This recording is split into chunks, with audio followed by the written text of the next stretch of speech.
Nivohitra tamin'ny fiaonany tompony andraikitry ny fitsarana sy ny sindika ny Prakidrara io tolakandro io fa ajoro ny voamera manokana andinika ny fangatahana fanafoanana fandraisana antsokosoko ireo Prakidrara tsy ara-dalàna sy ny voamera isahana ny fitantanana ny famindrana ireo Prakidrara tokony azo fampiakarana eo amin'ny andraikitra asa aniny.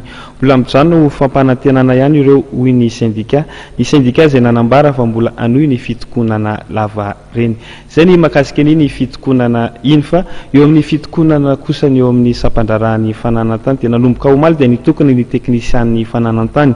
Itoy androany ny fihetsiketsehana ny zava-nisy teny amin'ny biraony fananantany teny Anosy no entina amin'ity fanadidina manaraka ity.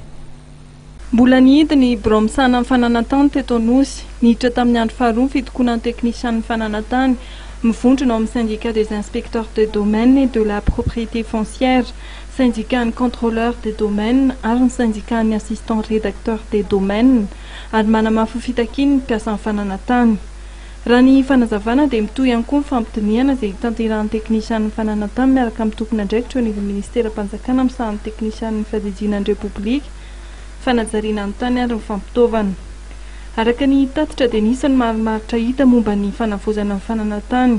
Mbola tsy voavaky kosa ny fitakiana momba ny fampietoana ny fangatana tamin'ny panjakana ary ny fanatsarana ny sata manoka ny mpiasan'ny fananantany. Ny eo amin'ny suspension ny fangatana tamin'ny panjakana ny eo mbola misy olana tsy nahitana marimaritra raisana. Ny tiana tsindriana mahakasika an'io dia misy miteny hoe tombontsoan'olom-bitsiny ao ambadika an'io.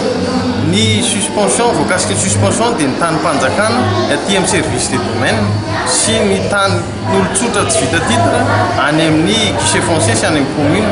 Ny dikan'izay zany tsy mitaky fotsiny izay hoe ny aty amin'ny sampandrarahany fananantany no esorina le suspension fa mitaky miaraka amin'izay hoe ny any amin'ny guichet foncier koa dia mitarainy ireo maire ireo, mitarainy ireo mpiasan'ny guichet foncier, mitarainy ny olona any ambanivohitra rehetrarehetra mikarakara dossier any amin'ny guichet foncier hoe tsy mety io satria ny lalàna mihitsy ny efa mipetraka hoe tanin'olon-tsotra tsy vita titre zany efa zono zany formalité fotsiny régularisation fotsiny fanomezana karatany. Tsy izay teknisiana rery ihany koa magataka ny levé io fa mpamatsy vola mamatsy ireo guichet foncier ireo mampiodina an'ireo dia efa miteny koa hoe tokony esorina any io fa tsy mety.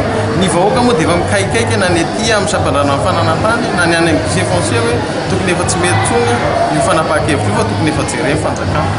Ny mpiasan'ny fananantany 200 manerana ny Nosy no miara-manao ny hetsika izay nambaram-pitarika fa ito mandra-pisiany marimaritra iraisana ao anatin'ny dinika iarana amin'ny tompony andraikitry ny ministera-panjakana misahana amin'ny fiadidianan'ny repoblika ny fanajariana ny tany ary ny fampitaovana.